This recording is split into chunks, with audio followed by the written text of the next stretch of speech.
Have you ever been to Las Vegas? It can be an overwhelming experience, especially on your first visit.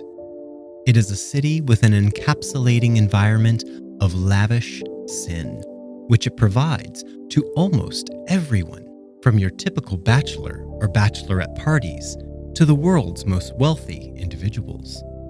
Today, on The Secret Sits, I am going to cover my top 10 Las Vegas true crime cases. At number 10 is the armored truck robbery of the Circus Casino. In 1993, Heather Tallchief drove away from the Circus Casino in an armored truck with over $2.95 million inside. Tallchief and her accomplice, Roberto Solis, fled to Amsterdam with the millions and were not heard from for over a decade. In 2005, Tallchief turned herself in to Las Vegas authorities because she wanted a normal life for her now 10-year-old son. In 2006, a federal judge sentenced Tallchief to 5 years and 3 months in prison for her role in the heist. Roberto Solis has never been found, and none of the stolen money has ever been recovered. At number 9, the Jessica Williams DUI case. It is not often that a DUI makes the list of most notable crimes, but this story is notable in its controversy over the role of marijuana in DUI cases. On March 19th of the year 2000, a 21-year-old exotic dancer named Jessica Williams had just finished a hiking trip outside of Las Vegas. On the drive back to the city, Williams' minivan careened off the interstate and tore through a group of teenagers who were cleaning up the side of the road as a punishment for petty juvenile offenses. When the van rolled to a stop, 6 teenagers were dead.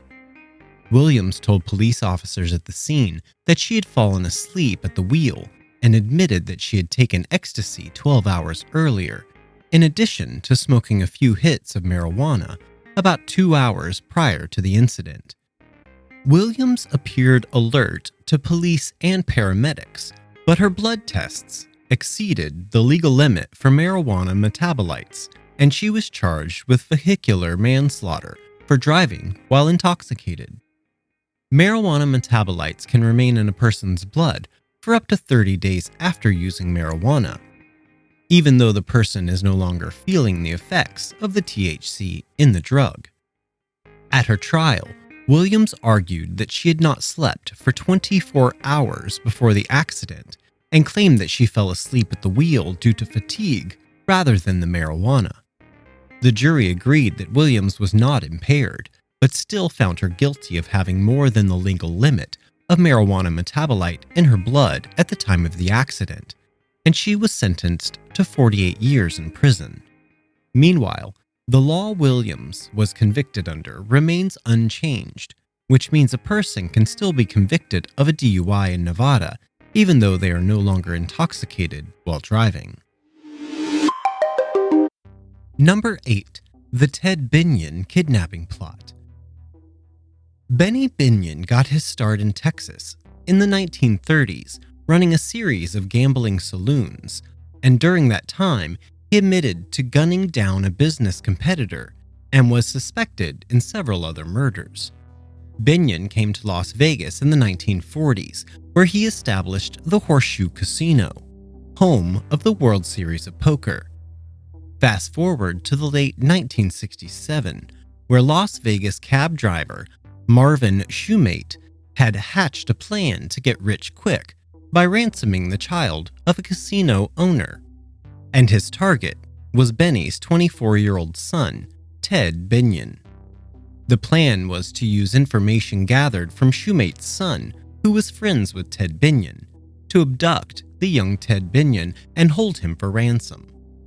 Shoemate recruited another cab driver into his plan, but this man got cold feet when Shoemate told him that he would have to kill Ted in order to get away with the crime. Instead of going to the police about the plot, he went directly to Old Man Binyan. Shoemate's body was found on a mountain overlooking Las Vegas on a morning in December 1967. He had suffered a gunshot blast to his chest and a single revolver bullet to his head. No one has ever been charged in Shoemate's murder, but the police and FBI felt the evidence showed that Benny Binyan had ordered the hit. As for Ted Binyan, he would ultimately be found dead under mysterious circumstances in 1998. His best friend and live-in girlfriend were charged with his murder in a trial that captured national attention, but both were acquitted upon appeal. Landing at number 7, the Biker Bandit. The casinos lining the Las Vegas Strip are some of the most heavily surveilled places in the world. As a result, very few are robbed, and when they are, the perpetrators are usually quickly apprehended. This story is one of the boldest casino heists in the city's history, and this thief actually almost got away with it. On December 14th, 2010, a man parked his motorcycle in front of the Bellagio Hotel and Casino and walked inside. While still wearing his motorcycle helmet, the man walked up to a craps table and pulled a gun. The dealer turned over his chips, and the robber ran back through the casino, speeding off on his bike into the heavy traffic of the Las Vegas Strip. The thief made off with $1.5 million in chips, but that would prove to be his downfall. The chips would either have to be turned in at the casino or sold to a third party, because all Las Vegas chips are unique to that particular casino. The first clue emerged a few weeks after the robbery, when a Salvation Army bell ringer tried to cash in a $25,000 chip given to him by a stranger. Shortly thereafter, a person calling himself the Biker Bandit appeared online offering to sell more of the $25,000 chips. Undercover Las Vegas police officers made contact with the Biker Bandit and arranged a meeting at the Bellagio to buy the chips. Police nabbed 29-year-old Anthony Carleo and charged him with robbery. The full brazenness of the Biker Bandit's actions only became apparent after his arrest. It turned out that Carleo had actually been staying at the Bellagio as a guest when he committed the robbery, and he even returned to the casino afterwards to drink and gamble. He had also carried out another robbery of a different casino 3 weeks before the Bellagio heist, making off with $18,000. In one final twist, Carleo was also the son of a local Las Vegas judge. Carleo was convicted and received a sentence of 3 to 11 years for the Biker Bandit crimes. Number 6. The Las Vegas Albertsons Massacre. The United States has been plagued by a string of mass shootings in recent years, and Las Vegas has not been spared from this epidemic. Early on the morning of June 3, 1999, Zane Floyd, a 23-year-old ex-Marine, walked the 2 blocks to a nearby Albertsons supermarket carrying a 12-gauge shotgun. Floyd shot an employee near the row of shopping carts at the entrance before roaming the store and murdering 3 more employees. Surveillance footage later emerged showing Floyd chasing his last victim, Zachary Emenegger, before shooting him in the back, and then once more as he lies on the ground. Emenegger was severely wounded but alive, and he decided his best option was to play dead. Floyd wandered the store before returning to the motionless Emenegger, pausing a moment before saying, "Yeah, you're dead." Having shot everyone he could find in the store, Floyd tried to flee on foot, but the police had the building surrounded. A standoff ensued as Floyd stood outside of the store with a gun to his head, threatening to kill himself. The police eventually talked him into surrendering, and Floyd was eventually convicted of 4 counts of murder, as well as the rape of an exotic dancer, which he had committed earlier that morning. He currently sits on Nevada's death row awaiting execution. This terrible incident is used by law enforcement when educating the public on how to respond to a mass shooting incident. Experts recommend hiding, fighting, or running from an attacker. But if those aren't your options, the best tactic may be to play dead to survive, like Emmenegger did. Number 5. George J. Vandermark's mysterious disappearance. George J. Vandermark was a slot machine supervisor at the Stardust Resort and Casino in Las Vegas. In 1976, the Nevada Gaming Control Board raided the casino. During their investigation, they found that Vandermark had been part of a mafia scheme to skim money from the casino's slot machines. During his career at the casino, Vandermark had stolen over $7 million. Unfortunately, the NGCB missed Vandermark as he had managed to escape. In addition to stealing money from the casino, Vandermark had also been stealing money from the mafia. In fact, he had kept around $3 million for himself. Now Vandermark had two groups chasing him. Initially, everyone thought Vandermark had successfully gotten away. However, the Nevada Gaming Control Board knew that Vandermark's life was in danger and tried to reach out to him through his son in order to help him. All Vandermark had to do was provide evidence against the mafia. After some negotiation, Vandermark's son reported back that his father had agreed to help. However, his father never showed up at the agreed time. His mysterious disappearance remains one of the biggest unsolved crimes in Las Vegas history. While it can never be proven, investigators suspect that the mafia probably finally found George J. Vandermark and killed him. His body is most likely buried in an unmarked grave somewhere out in the Nevada desert. Number 4. The Hilton arson case.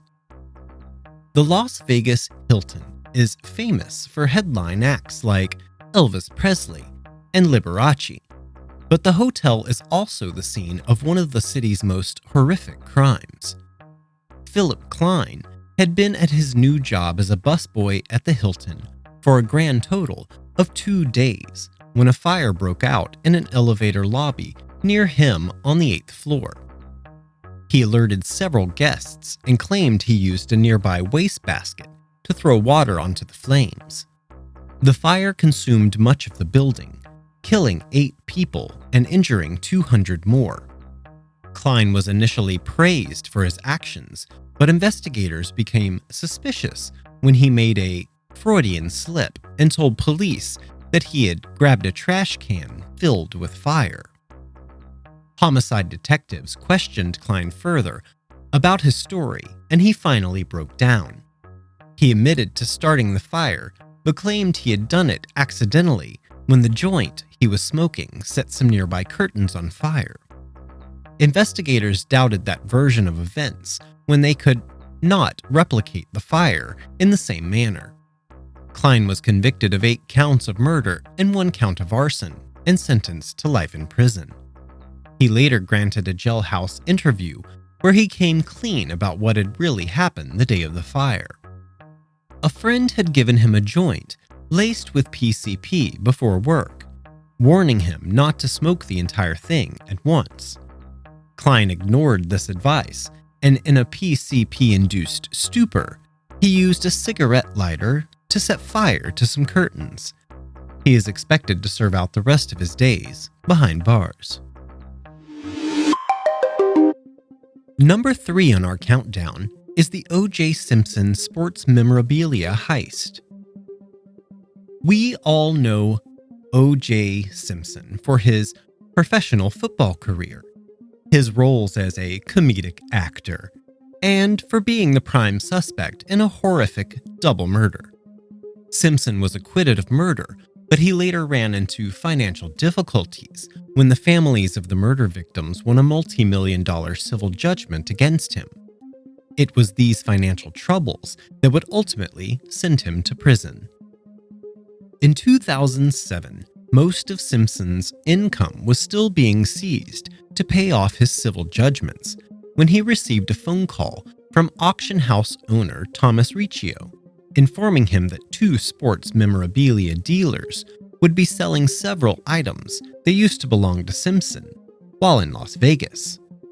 Riccio arranged a meeting between Simpson and the memorabilia dealers in a room in a hotel about a mile from the Las Vegas Strip. But unbeknownst to anyone else in the room, Riccio had hidden a small tape recorder on a dresser. Simpson arrived at the hotel room with 5 associates, some of whom began brandishing guns. Simpson ordered his friends to prevent anyone from leaving the room, while he gathered several hundred pieces of memorabilia from the dealers. The heist was over in 6 minutes, and Simpson and his friends were recorded laughing about their exploits later over dinner. But Simpson would not be laughing for long. When the police questioned Simpson, he claimed that no one in his entourage had a gun during the incident, and he was just trying to recover items that had been stolen from his house years before. Simpson's story fell apart, though, when the audio recording of the robbery came out, and several of Simpson's accomplices agreed to become witnesses for the prosecution in exchange for lighter sentences. Simpson refused a plea deal which would have sent him to prison for 2 to 5 years and took his case to trial. After several weeks of testimony, Simpson was convicted and sentenced to 33 years in prison for kidnapping and armed robbery. Number 2. The kidnapping of Steve Wynns' daughter. The casino moguls that run the Las Vegas Strip are worth billions of dollars. That net worth can make them and their families attractive targets for criminals intent on making a quick fortune.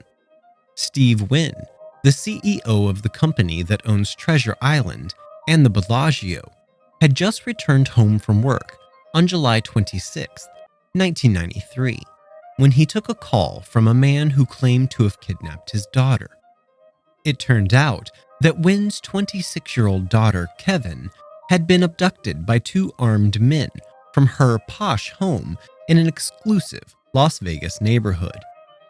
The kidnappers demanded $2.5 million in ransom, but they settled for $1.45 million when Wynn told him that that was all the cash he had on hand that night. Wynn took the money from the casino vault and loaded it into a white plastic bag, which he left in a parked car a few miles from the Strip. Once the kidnappers picked up the ransom, they called Wynn and told him he could find his daughter at McCarran International Airport. Wynn found his daughter tied up but safe in a car in the airport parking lot. The police received their break just 1 day after the kidnapping, when a sporting club manager named Ray Cuddy walked into a car dealership in Newport Beach, California, and tried to pay for a brand new Ferrari with $200,000 in cash. When Cuddy returned to the dealership a few days later to finalize the purchase, the FBI was waiting for him. Shortly after Cuddy's arrest, his accomplice, Jacob Shorewood, would also be arrested. Both men were convicted of a litany of charges related to the kidnapping and were sentenced to decades in federal prison. Landing in the number 1 spot of our top 10 Las Vegas crimes is the murder of Tupac Shakur. On September 7, 1996, Tupac Shakur attended the Bruce Sheldon vs. Mike Tyson boxing match with Marion Suge Knight, the head of Death Row Records, at the MGM Grand in Las Vegas, Nevada. After leaving the match, one of Knight's associates, Trey Lane, a member of the MOB Prius gang, based in Compton, California, spotted Orlando Baby Lane Anderson from the rival Southside Crips gang in the MGM Grand's lobby. Earlier that year, in May of 1996, Anderson and a group of Southside Crips attempted to rob Lane in a Foot Locker store. Lane told Shakur, who in turn attacked Anderson in the lobby. Shakur asked Anderson if he was from the South or the Southside Crips and punched him in the face, knocking him to the ground. Shakur and Knight's entourage assisted in assaulting Anderson. The fight was captured on MGM Grand's video surveillance and was broken up by hotel security. After the brawl, Shakur went with Knight to Club 662, which was owned by Suge Knight, but has since been closed. Shakur disclosed to girlfriend Khadida Jones his involvement in the Anderson fight, previously having promised to return to her after entering the MGM Grand and having her stay in the vehicle. Shakur left with Knight after changing clothes. At 11 p.m., Shakur and Knight were halted on the Las Vegas Boulevard by officers from the Las Vegas Metropolitan Police Department Bike Patrol for playing the car's stereo too loudly and not having a license plate. The plates were found in the trunk of Knight's car, and the party was released a few minutes later without being cited. At 11:10 p.m., while they were stopped at a red light at the intersection of East Flamingo Road and Koval Lane in front of the Maxim Hotel, a vehicle occupied by two women pulled up to the left side of the car. Shakur, who was talking through the window of his brand new 1996 BMW 750iL sedan, exchanged words with the two women and invited them to go to Club 662. At 11:15 p.m., a white four-door late-model Cadillac pulled up to Knight's right side. The shooter, seated in the back of the Cadillac, rolled down the window and rapidly fired gunshots from a .40 Smith & Wesson Glock 22 at Shakur's BMW. Shakur was hit 4 times, twice in the chest, once in the arm, and once in the thigh. One of the bullets went into Shakur's right lung. Knight was hit in the head by fragmentation. Despite Knight's injuries and his vehicle having a flat tire, he was able to drive Shakur and himself a mile from the site to Las Vegas Boulevard and Harmon Avenue. They were again pulled over by Bike Patrol, who alerted paramedics through radio. After arriving on the scene, police and paramedics took Knight and Shakur to the University Medical Center of Southern Nevada. They were pulled over just steps away from the MGM Grand. At the hospital, Shakur was heavily sedated. He was placed on life support machines and was ultimately put under a medically induced coma after repeatedly trying to get out of bed. He was visited by Jones and regained consciousness when she played Don McLean's Vincent on the CD player next to his bed. According to Jones, Shakur moaned and his eyes were filled with mucus and swollen. Jones told Shakur that she loved him. Knight was released from the hospital the day following the shooting on September 8th, but did not speak until September 11th. He told officers he heard something but saw nothing the night of the shooting. A spokesman for the officers said that Knight's statement did nothing to help the investigation. Officers at the time of Shakur's hospitalization reported having no leads. Sergeant Kevin Manning said during the week that officers did not receive a whole lot of cooperation from Shakur's entourage. While in critical care on the afternoon of Friday, September 13th, 1996, Shakur died of respiratory failure that led to cardiac arrest after the removal of his right lung. Doctors attempted to revive him, but could not stop the hemorrhaging. His mother, Afeni, made the decision to cease medical treatment. He was pronounced dead at 4:03 p.m. To this day, this killing remains one of the most infamous unsolved crimes in Las Vegas history. Before I go today, I wanted to say that we noticeably did not include the 2017 Las Vegas mass shooting on this list. We wanted to avoid that incident as it is still so fresh for so many people. We also just passed the 5th anniversary of the Pulse nightclub shooting in Orlando, where the makers of this podcast lost several friends. But life goes on. So go to Vegas and have a great time. Just watch out for yourself and those you love, and don't let yourself become a victim of someone else's crime. I'm John Dodson, and this has been The Secret Sits. Audio engineering by Gabriel Dodson. Original artwork provided by Tony Lay.